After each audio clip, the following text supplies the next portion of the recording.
Hello, Hava. I am so thrilled at this opportunity to chat with you on the topic, how to benefit from AI without losing our human self. But before we get into our chart, why don't you go ahead and introduce yourself and tell us why people should listen to you on this topic? Okay, thank you, Tayo. It's a pleasure to talk to you. So in short, in 1992, I embarked on a research project. It was aimed to analyze the computational capabilities of neural networks. I found myself refuting the two main dogmatas of computational intelligence.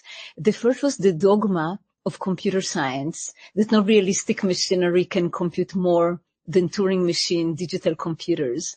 It was called the Turing thesis, but Turing never suggested it. I then refuted the dogma of artificial intelligence, that neural networks are far weaker than Turing machine digital computers.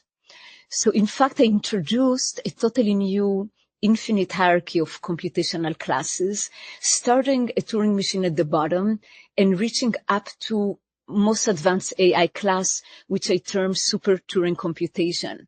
So recurrent neural networks can be anywhere along this hierarchy. It depends on how they're structured and how smart they learn to update the program. This has changed forever, I believe, the whole nature of the way computation is perceived. Later, when I became manager at DARPA, I conducted a few DARPA's largest AI programs ever. I initiated the next wave AI program that we called lifelong learning machines. We used super Turing as the basic principle. The research that came out of this program is underlying much of the forefront research that is now being done in AI. So the previous AI that was based almost solely on algorithms that were pre-programmed and networks that were pre-trained had very clear limits. But my foundations in the DARPA program show AI that can take inputs from the environment and alter its own programming, something that was not done before. And this kind of AI systems actually have enormous power. And, with great power comes great responsibility. So when we consider the systems that are going to come about in the next years, they can do amazing things and be of amazing use to humans or cause a grave devastation. So because of the unique work that I've been doing in learning machines, and I know you know very well the super Turing type of work because you've done some work in that too. Because of that, I think I have a particular viewpoint of what we ought to do in this field. Wow, that is amazing, Hava. So you have been in this field for over 3 decades and you have been at the forefront of innovation in this field. So definitely we need to listen to you on this, as we consider this new holistic dogmata to AI. So, AI is definitely transforming our society. A lot of exciting and new things happening. Tell me, what are your top three of ways that you think AI is really benefiting? Anyone probably thinks that people are not even thinking about that is probably on the verge of just happening. Yeah. So I think perhaps the most obvious one that will come to everybody's mind is the personalized language engine. This search and summarize any topic we need. I think it's wonderful time saving for working parents to try to help their kids to do homework. And there is a great competition now between companies and better engines are in the make. But let's think of other things that are coming. So there is a work for living robot maid that will support elderly. So, the elderly will save excessive cost that demands in independent living communities. And most importantly, they will keep maximal independence and their dignity. So this one I like. I also like the decision support system for banking and investment. This will really help the ones of us to that less understand in this area, have less time to deal with that, to have some greater possibilities to save from their salary. The one that I like and actually working on is kind of a personalized computer trainer. So it will read information from our phone or smartwatch and suggest methods of how to improve the well-being, or if you want, even athletic performance. I think that such services, when done by an expert human, are very, very costly. And they will be reachable to more people, not just to affluent of celebrities now. So AI can really bring it all to all of us, independent of social and economic connection, which is really important. So I think this will be a major step in social equality and in raising quality of life. Yeah, that is really amazing how AI is broadening access, and so making things more readily available. I think it's awesome. And even, as you talk about the, personalized language models that we have, the use of ChatGPT, and just other, large language models that we're seeing, I think, the, what they're able to do and the difference that they're making is very, very, very important and useful for the society. But of course, like you mentioned, with great responsibility, right, comes great power. And so making sure that even in our perspective and how we're using it, how can we ensure that we're reaping these benefits without losing ourselves? So I think that brings me to my next question of one of the major risks that AI poses, that you would like our audience to be aware of. And as you answer the question, Hava, I just want you to think about like even things that our audience are probably not even thinking on the day to day. It's like, we're sounding the alarm, right? Hey, we need to pay attention to this. Yeah, this is a good question. Let me kind of focus on perhaps what I see is the largest major risks to humanity. The first is very simply is losing our critical thinking and competence. So, an over-reliance on tools inhibit proper learning, and it can yield to significant lowering of standards in skill and in competence. For example, we can think even of the advent of the calculator. It's still not an eye. And instead of needing to do computational mental arithmetic alone, one need only to plug problems into the device and get the answer. So why to learn to multiply numbers when you can do it so easily? So this is just in calculator. But today, in the era of large language model, the software summarize papers and present the results with proper language. So what's the problem? There is a problem, because here we start paying a real price. If a person reads papers, they will have to make their own decision of what's the key point and what can be omitted when you summarize. Also, reading ideas within the paper's context allow you to understand where this idea came from, and it allows you to have a better critical thinking. And not to say that reading different resources help you to form your own opinion on the topic. It makes also healthy consolidation in the brain, the process that we bring things in the cortex that can inform both previously learned topic and also affect future ones. So this is all lost to current AI. There's another thing about the reliance on AI that can make users no more taking responsibility for searching for the true correct resources. When I use chat, and I'm sure once in a while you see that it says something in error. But if people are so much rely on that, they will love to over ask. And this will create a generation of individuals with over trusting of models and that are dumbed down and propagating errors.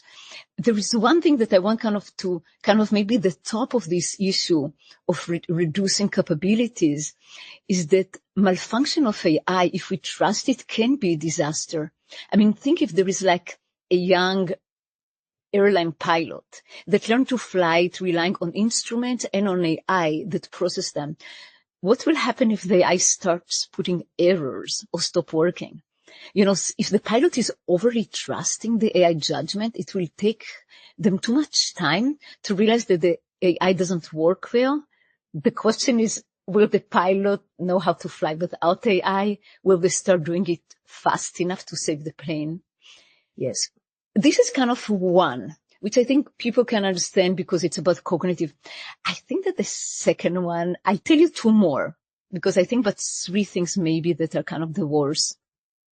going to the second and the third one. Let's just stop on the first one. And I just Sure. have something to add because that's Sure. really important what you said about the reduction in critical thinking ability. And we need that because the tools and the development that we have right now for AI, the lifelong learning machines that you designed did not just come as a result of, it came as a result of applying critical thinking. All of them face, the tools that we have today going on for us are a result of people thinking. And so that's why we need to ensure that we are staying on the edge of critical thinking abilities, because what's yet to come, more innovations for AI, is going to come as a result of that. That's why, like you said, even though we have calculators, we still teach in the elementary schools how to multiply, how to divide, because the process of going through that is essential. And I think what you said about just making sure that we remember that these are tools, these are accelerator agents, is very important and key. So I'll let you go on to the second one. So your second major risk. Thank you. You kind of said it very correctly that we need to continue to have critical thinking and we need to continue to have creativity because, it's not the end. It's not like we worked until here and from now machine takes it. It's really are the humans in charge. So this really brings us actually to the second risk. And this I see maybe is even beyond cognitive skills, is harming our inner life, our emotions, our happiness, and up to breaking the fabric of communication and even the fabric of society. So I'll tell you what I think. As AI advances in writing and also in the visual arts, these of us with artistic talents, I have a sister with one, they will become less motivated to spend the amount of time and effort necessary to become proficient because the competition is against generated arts that you get by, pressing a few buttons.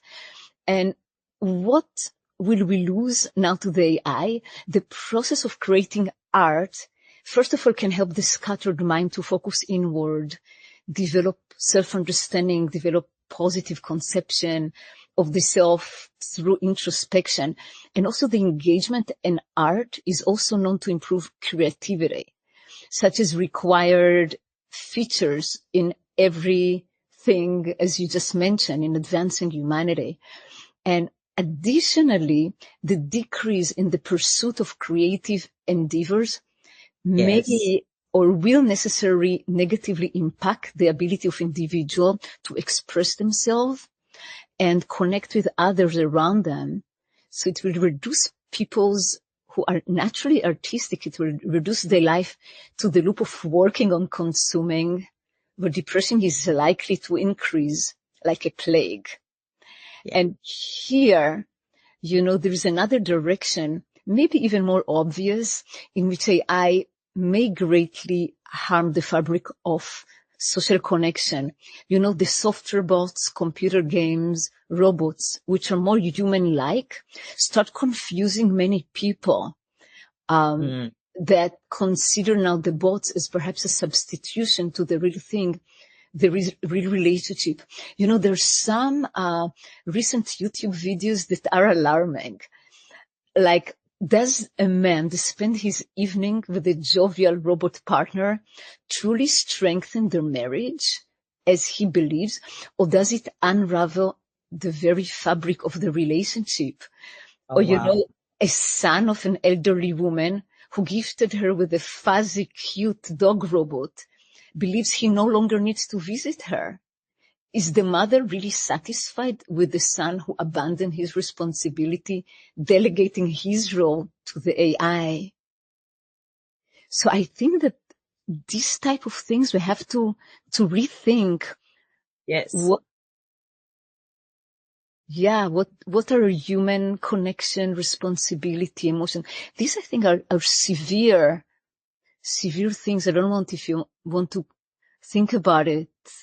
No, that's very right. As you're talking about, like, what this is doing, being careful about the potential to break up the fabric of social communities, and especially just in terms of the decrease in art and interest. And I mean, we've seen some of this already taking place, in the movie and the film industry in terms of what should be the role of AI.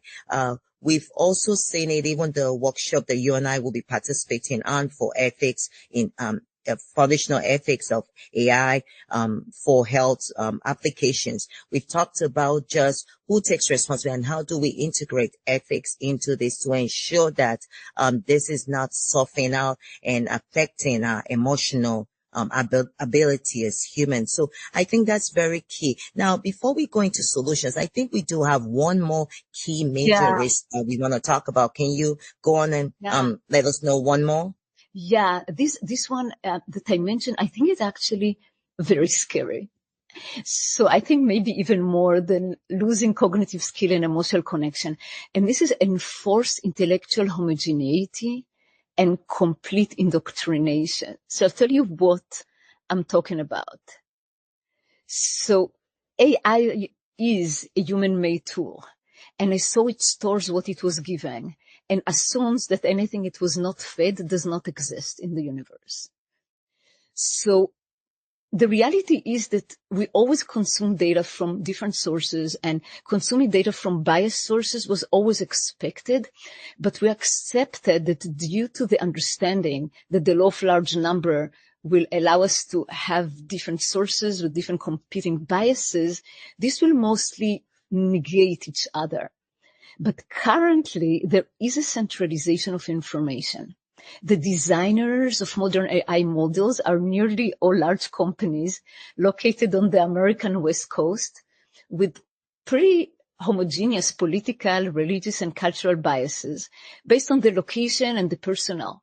So even with the utmost care taken to prevent the percolation of such biases into data and model, it is inevitable that certain decisions must be made, particularly in the framing of significant historical or contemporary religious and political cultural events.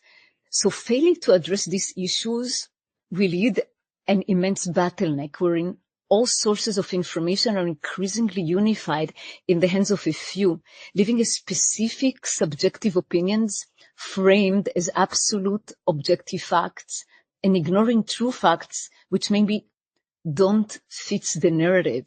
So I'll tell you why I find it's so problematic. So, in addition to the fact just that, society thrive upon diversity, choosing what to present as facts and truth may bring our words to Armageddon, yielding totalitarian states which use their control of speech and information to influence and dominate the minds of citizens. And one need not to look far into the past. Just in the 20th centuries, Nazi and communist regime led together to the death of over 100 million civilians. And brainwashing then was presented as education, news, movies, and within a short amount of time, managed to remove most fundamental ethics and moral responsibility from the individuals and the communities because they think together with some source that give it to them. Some people of the elite even ridiculed or kick out or cause to the death of others who just oppose the uniform opinion. So in my view, the issue of the intelligent and intellectual uniformity and assuming that all of us think together is very dangerous. If you think about it, what is science? Is that I don't think like you. And because I don't think like you, I try to prove that you're wrong and I try to prove what is right. That's what keeps us alive. That's what brings, advancement. And that's what makes good society. Yes. Diversity drives innovation. Diversity of perspectives, diversity of views drives innovation, and we have to guard against that. We have to ensure that the over-reliance on AI is not leading to a lack of diversity. So these are three very key points that you've brought up about potential risk. And we just have about a few minutes left. Can we focus on how can we overcome this risk? What are some of the potential solutions and things that we can do to ensure that we're benefiting from AI, but mitigating this risks that we have discussed? Yeah. You know, Tayo, I thought in length about solutions, and I realized that there is no one focused change that we can do. We need to have very thoughtful regulations, but also change in the education system. And we need to have an additional part of informal education, which I call perhaps a mental gym. So I'll try to say shortly, or kind of the main point on each of them. So let me start first with regulations. So, regulations on AI-based products are underway. The issue is that they have been led by legal experts, which is their strength and also their weakness. The European community regulation, for example, they are concerned with protecting humans' rights. And because of that, they want to prohibit the use of real-time facial recognition AI for determining terrorists or culprits for a crime. The most obvious mistake of such regulations is first the consideration of all AI methods as if it was a uniform technology. You either trust AI fully or you don't trust AI. But this is not the only one. A second thing is that this regulation really show complete lack of imagination of how we can use AI product while still maintaining humans' responsibility. So it's not listen or not listen. And lastly, I think that the regulator totally missed the need for testing and evaluating different AI technologies with a variety of metrics. So you want to test them before you decide how much you want to trust them. So I want to tell you, for example, a type of external validation that I will suggest here. So, we need some independent commission for rating or grading or critiquing the output of AI based on a wide variety of criteria. For example, if we have this facial recognition and it's misidentify 10 out of 100 men as women, or, 16 women, they misidentify as men, but maybe they misidentify 50 out of 100 Hispanic individuals as Asians. So we can rate this AI and give it maybe A- for gender identification and only C+ for ethnicity identification. This will allow users to choose products based on their need. And importantly, it will provide an impetus to AI companies to continually improve their products based on standards which are of importance of our society. Since this is important for me, I'm actually doing some services to others of checking AI. This is something that I started doing. I want to mention other regulations that I think are critical.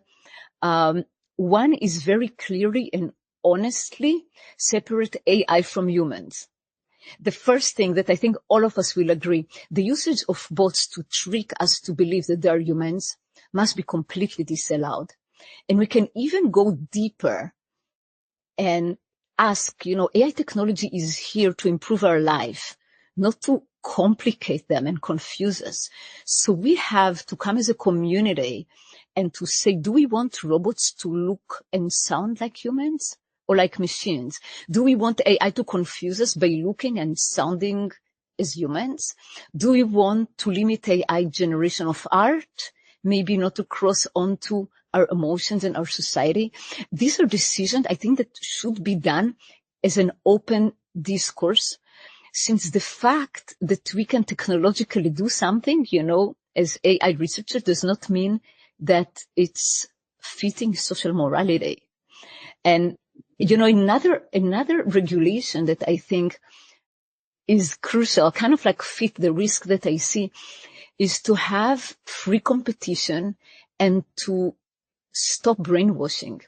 So first, I really want us to encourage the creation of different AI models trained by different groups and with diametrically opposed biases, so it will ameliorate the uniformity of thoughts. I have to tell you, just last week, I just read it. I didn't talk to you since then. I read an editorial in the journal Science, and they bragged on how amazingly ChatGPT works in removing what they called scientific misinformation.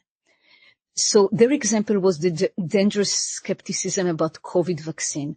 And I understand where the editor comes from. It's not that I don't understand it, but the same work can also be viewed as 001 class brainwashing with AI. So I think, again, the global society must be aware and decide where we want to put the limit of printing research papers that may improve brainwashing capabilities. There is last that is not like regulation for scientists, but something that is more for us. I have actually technological suggestion. So, you know about the lifelong learning AI. And Yes. What happens is that many times we use AI, and only after some time we realize that it makes some harm, or that it has something against ethics. That when people did it, they didn't realize it will happen. But let's say we have AI and then it happens. So if there is an AI that cannot change, so it means that if we found it, it's going to the garbage. Then many AIs will go to the garbage. Companies will be complaining, and humanity will have less what to use. But if we ask companies to use lifelong learning AI, like meaning when we find the new things, we can add some more training without using that previously, we'll be able, as we find that some issue, to train it and become better. So AI that is written in a way that it can be updated in lifelong learning manner will be flexible to update and will keep ethical delivery in an ongoing way. So, I'll stop here with the main issue of regulation, because there are many more, but I think these are mainly points that were not raised commonly when people talk. I mean, there are lots of others that people are talk which are regular, like, to be honest, in advertising, but this is more general. Yeah. I thank you. I think this is very key points in terms of having a holistic approach to things that we could do. There's one more that I would like you to talk about for just like 2 minutes, which is in terms of education of AI as a tool. What can we do from our perspective, in terms of as university professors, educators, in terms of just educating the community about AI being a tool? Yeah. So, I think it should not start only at university. I think that we should start with K-12. So I think that on the one hand, we want to have them open to technology if they want even to program, but we'll teach them that this is a tool. So for once, it will bring great leap towards opportunities and equal opportunities to all. But it will also, the ones who know computers will realize that software and data sets are human-made products and may have many pitfalls and errors, and they will better understand, that when and how to rely on the technology. And I want to suggest also that we have also responsibility of not just teaching in university, but people that we released, they have their degrees and they're already in professions, let's say pilots, nurses. We will want to require continual education classes. They will both keep them up to date anyway, and it also prevent the deterioration of crucial skills by over-reliance on AI software tools. So these are things that will be in the, for students, from young age through university and after university. I also want to kind of pinpoint the important part that I think is kind of closing as a circle, the whole notion of how to prepare for AI. So I want us to mention something about the education, or maybe informal education. So, many complain that the young generation is weaker, maybe being insulted more easily. And there is really no reason for that. I mean, these people are great. And in addition, weak people are easier to radicalize and be affected. So if we're talking about the risk, we don't want it. So, we can, in this type of education, we can increase the sense of power, like meaning of life, like Frankel, care for people, for animals, for the environment. We can talk freely, but how to see strong, free humans, our images of God in you, in your family, in other people, and even in the next generation, that we should be responsible to them. So we will evolve the sense of responsibility in ourselves and our communities. And I think that this will stand us, humanity, in total opposition to AI. Because AI is but another technology tool made by people. The AI only has information to what it was put in. It has nothing else, and hence it will generate only within this frame of knowledge, or even worse, it will start hallucinate things that are totally wrong and that sounds good. So, AI may misinformation, and it will misinformation, and it will not understand ethics, and it will not understand the connection with people as we do. So all these things are kept very clearly in the human responsibility. So I think that with these three directions of regulation and education and, this strengthening of us, we can march together to a wonderful existence of strong humans with strong technology, but in a positive way, using AI really for the benefit of society. Yes, that is terrific. That is awesome, Hava. It's been wonderful chatting with you on this topic. Unfortunately, our time is up, but I hope the points that we've raised today, and just even the holistic approach of coming back to the core of the fact that we are the ones responsible, and seeing value in others and in our environment to ensure that we are using AI as an appropriate tool to accelerate and bring about more innovation, and while still building resilience in ourselves to be on the verge of what's next, is very essential for this time. Thank you so much. It's been a privilege, and looking forward to our next chat together. Have a good day. Bye. Thank you, Tal.